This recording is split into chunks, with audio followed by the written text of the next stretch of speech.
Assalamualaikum dan selamat pagi. Okey, cikgu, hari ni cikgu akan explain tentang bab kita lah, bab 2. Okey, tentang kamu sambil tu kamu mungkin boleh rujuk buku teks kamu. Okey, iaitu konsep asas jirim. Okey, muka surat 22. Okey, jadi hari ni cikgu nak sentuh tentang jirim lah dan perubahan keadaan jirim. Okey, yang pertama, apa maksud jirim? Apa yang kamu faham tentang jirim? Okey, jirim adalah sesuatu yang mempunyai jisim dan menempati ruang. Okey, anything that has mass and occupy space. Okey, boleh ditimbang berat dia, guna jisim, kataan jisim, dan menempati ruang. Okey, apa maksud menempati ruang? Occupy space. Okey, contoh cikgu bagi, kalau sebuah bikar, kita isi, katakan cikgu bagi kita yang paling mudah, cikgu isi bikar penuh dengan pasir. Jadi maksudnya ruang dalam bikar itu telah diambil, take in by the sand lah, diambil oleh pasir. Jadi maksudnya kita tak boleh lagi nak masuk benda lain. Okey, kalau nak masuk benda lain kita kena tuang pasir tu. Jadi maksudnya pasir tu mengambil ruang. Okey. Okey, jadi semua benda yang pepejal, yang boleh kita pegang, yang boleh kita timbang adalah jirim. Dan benda bukan jirim di dunia ini, okey, kamu mungkin lepas ni ingatlah ada 3 saja. Okey, yang pertama, bunyi, sound. Bunyi tidak boleh ditimbang, kita tak boleh timbang, kita tidak boleh, dia tidak boleh menempati ruang. Okey, maksudnya kalau contoh kita masuk dalam bilik, kita katakan dalam sebuah bilik cikgu ada pasang radio ke apa ke, ada bunyi, tapi kita masih boleh masuk dalam bilik tersebut walaupun ada bunyi. Maksudnya bunyi itu tidak menempati ruang. Okey, selain itu, haba, heat. Okey, haba juga adalah bukan jirim, it's not a matter. Dan yang ketiga adalah cahaya, light. Tak kiralah cahaya lampu ke, cahaya matahari ke, cahaya. Contoh, dalam bilik ataupun di mana-mana ada cahaya, kita duduk tengah padang ada cahaya matahari, tapi kita still boleh duduk di padang tu. Maksudnya cahaya itu tidak mengambil ruang. So, cahaya kita consider is, as non-matter lah, bukan jirim. Jadi, cikgu ulang, bukan jirim ada 3. Cahaya, haba dan bunyi. Yang lain di dunia ini adalah jirim. Okey.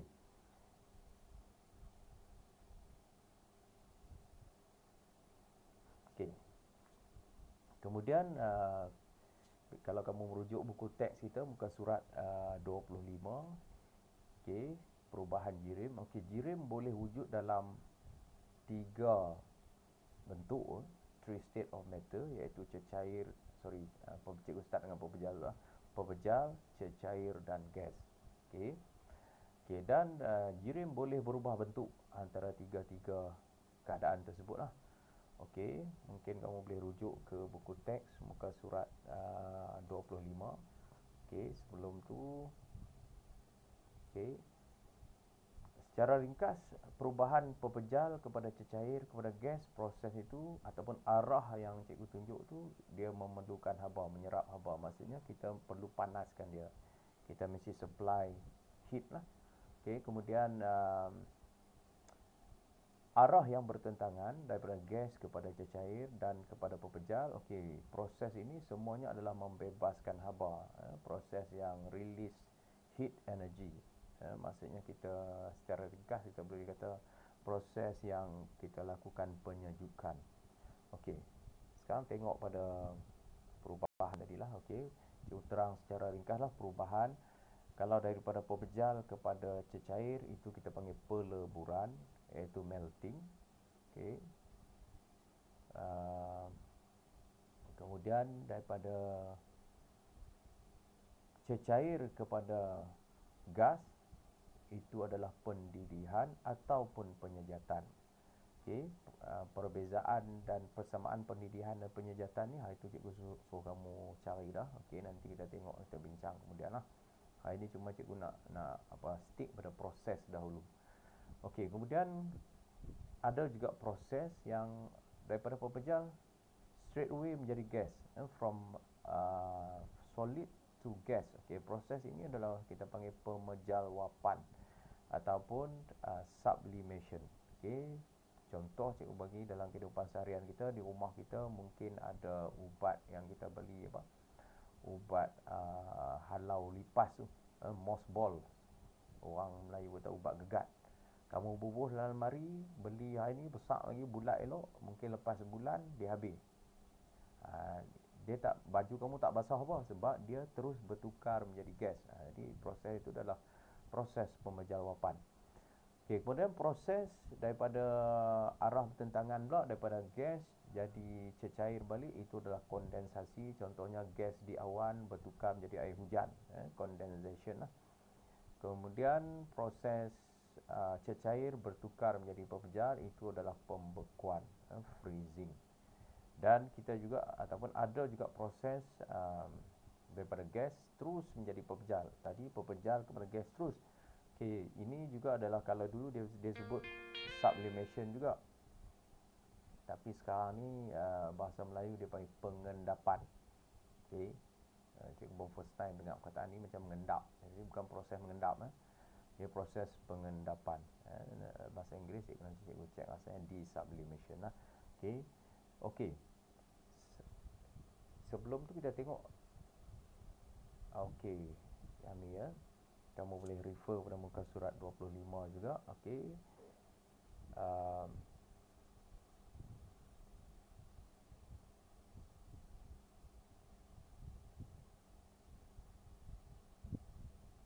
Okey, kamu boleh rujuk keadaan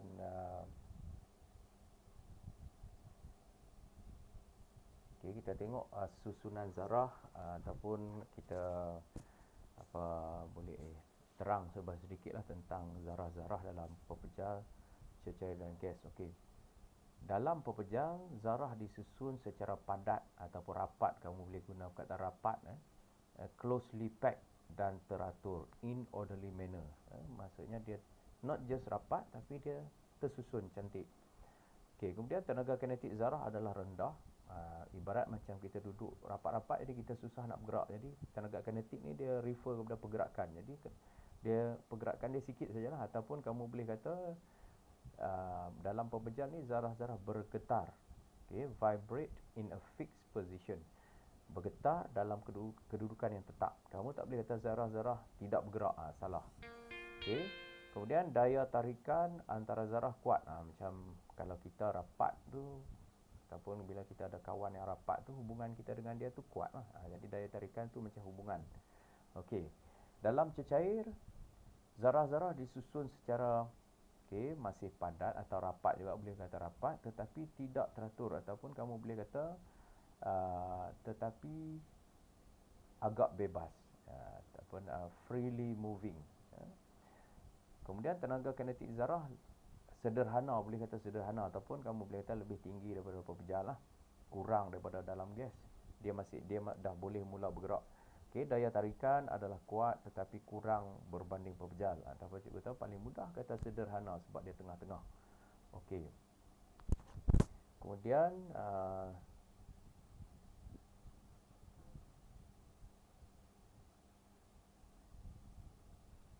okey, seterusnya dalam gas. Okey, zarah berjauhan antara satu sama lain, ataupun kamu boleh kata sangat jauh.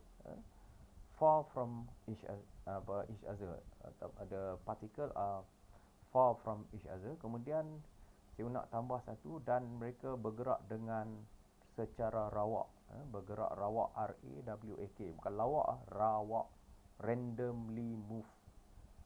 Maksudnya dia bergerak tidak tentu arah dan sangat laju. Okey, tenaga kinetik zarah adalah sangat tinggi. Jadi zarah-zarah tu bergerak dengan begitu laju lah.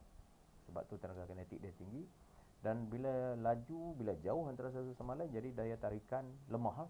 Macam kita berjauhan dengan kawan kita, jadi lama-lama kita pun macam boleh terputus kawan macam tu. Jadi daya tarikan tu lemah. Okey. Okey, seterusnya kamu boleh rujuk muka surat 26, iaitu tadi cikgu kata jirim, 3 keadaan jirim. Jangan confuse sekarang, jirim boleh wujud, exist. Sekejap.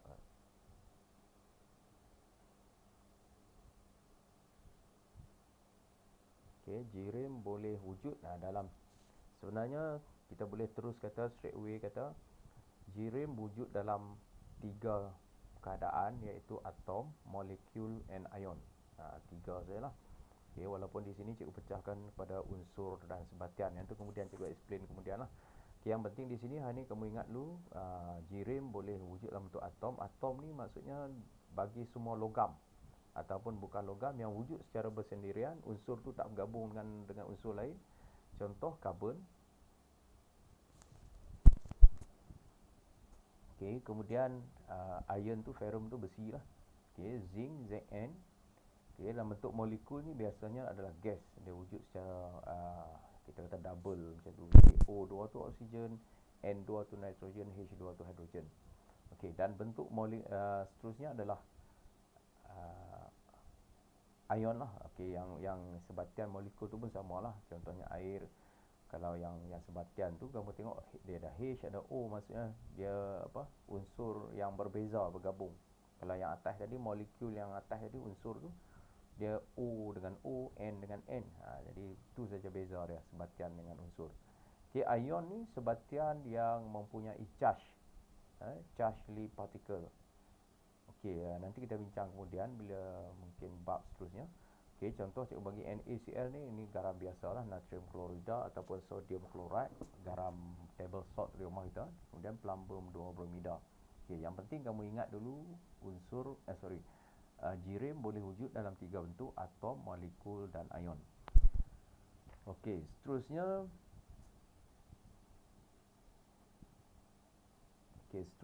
kita nak bincang tentang eksperimen kita tu. Okey, sebelum tu kamu kena tahu dulu maksud takat lebur dan takat beku. Okey, apa maksud takat lebur dan takat beku? Okey. Takat lebur maksudnya sesuatu tu nak melebur. Okey, ataupun bahasa Inggeris melting point lah. Okey, maksudnya suhu di mana pepejal bertukar menjadi cecair. Temperature in which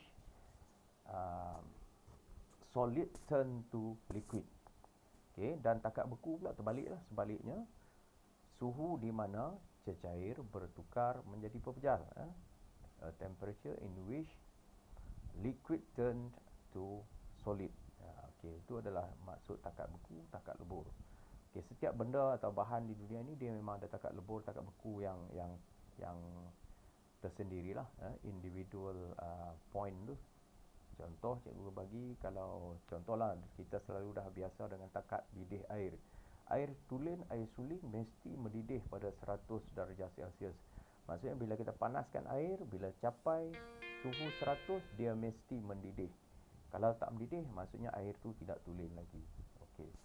Okey, sekarang ni kita tengok dekat eksperimen kamu yang cikgu suruh buat tu. Okey, secara ringkas graf yang kamu akan lukis ni bentuk macam ni lah.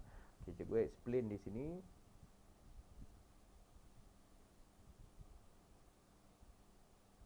Sekejap, pusing-pusing pula.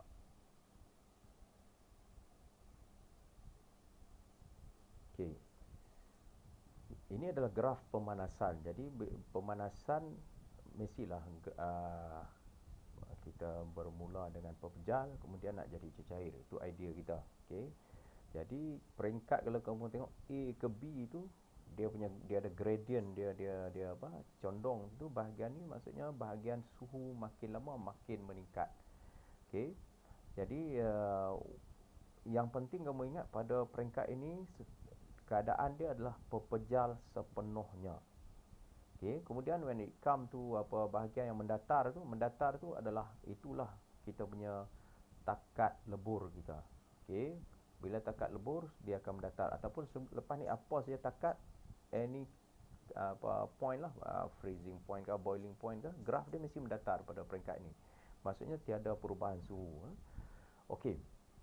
Jadi kalau di sini keadaan pada peringkat yang mendatar ini dia 2. Maksudnya dia nak melebur, jadi maksudnya dia pepejal dan cecair.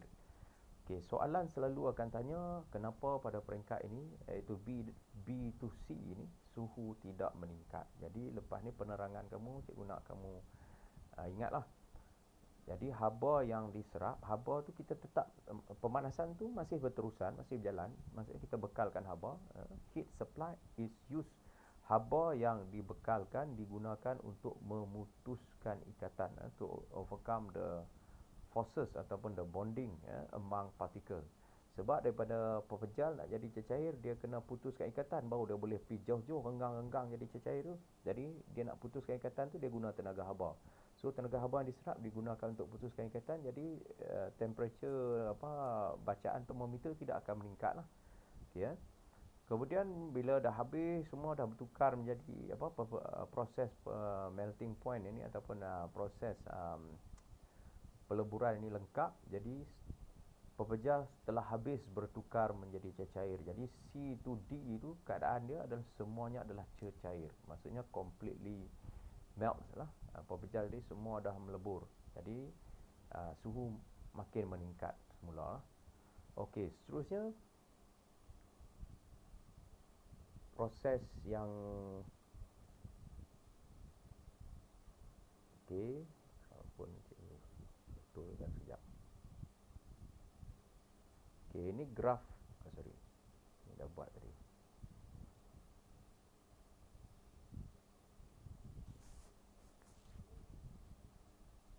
Okey, ini adalah graf pembekuan. Graf yang kedua kamu lukislah. Ini graf pembekuan. Okey, kalau kamu tengok di sini maksudnya bila pembekuan maksudnya dia mula dengan keadaan cecair lepas tu nak bertukar jadi pepejal. Jadi suhu dia yang mula-mula tu lebih tinggi lah. Okey, sebelum tu cikgu lupa tadi pada untuk graf yang pertama tadi kita tidak boleh bermula dengan suhu kosong lah sebab suhu bilik kita ataupun pemanas benda tu at least suhu bilik tu memang tak kosong lah. Jadi dia tak boleh start dengan kosong-kosong lah. Jangan start daripada origin tu graf macam kamu lukis mungkin dah biasa dengan matematik kan. Okey, untuk graf penyejukan jadi kita bermula dengan suhu paling tinggi lah. Cecair tu dia panas. Kemudian kita sejukkan, kemudian bila sampai satu takat dia mula membeku. Jadi proses suhu ini kita panggil takat beku ataupun freezing point. Actually dia adalah turning point daripada dia sama dengan takat lebur, takat beku. Dia tadi dia melebur pada suhu tu, beku pun dia start to freeze pun pada suhu yang sama. Okey. Jadi sama juga suhu tidak akan meningkat, tidak akan menurun pada waktu ini. Untuk penyejukan kita kata suhu tidak, dia tak terus drop lah, dia maintain di situ. Sebab apa? Okey, penerangan kamu kalau tengok dalam buku dia kata kerana haba yang dibebaskan ke persekitaran diimbangi oleh tenaga haba yang terbebas apabila zarah menarik antara satu sama lain untuk membentuk pepejal. Ataupun cikgu terang lebih mudah, kamu boleh kata tenaga haba yang dibebaskan adalah sama atau diimbangkan, balance by the kamu boleh kata tenaga haba yang diserap untuk membentuk ikatan. Sebab daripada cecair dia nak rapat jadi pepejal balik, so dia kena form balik dia punya ikatan. Dia kena strengthen the bond lah. Jadi haba, dia guna balik tenaga haba untuk membentuk ikatan tersebut. Dan selepas sampai dekat G tu dia dah okey, sebelum tu keadaan dia di sini F to G ini mendatar ni sama dua keadaan iaitu cecair dan pepejal. Kemudian after G semuanya adalah pepejal. Maksudnya dia memang dah membeku sepenuhnya. Okey. Jadi cikgu explain sampai situ dulu. Jadi untuk buat masa ni cikgu nak kamu siapkanlah soalan ataupun eksperimen kita tu.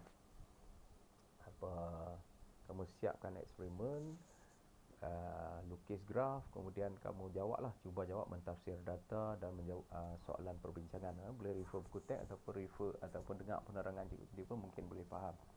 Okey. Cuma satu cikgu nak kamu as macam challenge lah, tapi challenge yang mudah. Cikgu nak semua orang hari ni dah siap semua lukis graf ataupun dalam minggu ni lah, within this week cikgu bagi masa. Kamu fikir ataupun kamu bagi tahu cikgu nanti, adakah udara itu jirim? Is an air is a matter? Adakah dia jirim? Kalau kamu kata dia bukan jirim, kamu explain why. Kalau kamu kata dia jirim, maksudnya dia ada jisim dan menempati ruang. So macam mana kita nak timbang dia? Macam mana kita kamu cuba cadangkan simple aktiviti ke ataupun eksperimen, macam mana kita nak buktikan udara has a mass dan dia occupy space. Okey, itu cuba fikirkanlah. Siapa dapat boleh bagi tahu cikgu dulu. Okey, jadi setakat tu dulu. Jadi siapkan apa yang cikgu tugasan cikgu bagi. Anything kamu boleh WhatsApp cikgu anytime. Okey. So till then, okay, thank you. Assalamualaikum. Okay, have a good day. Thank you.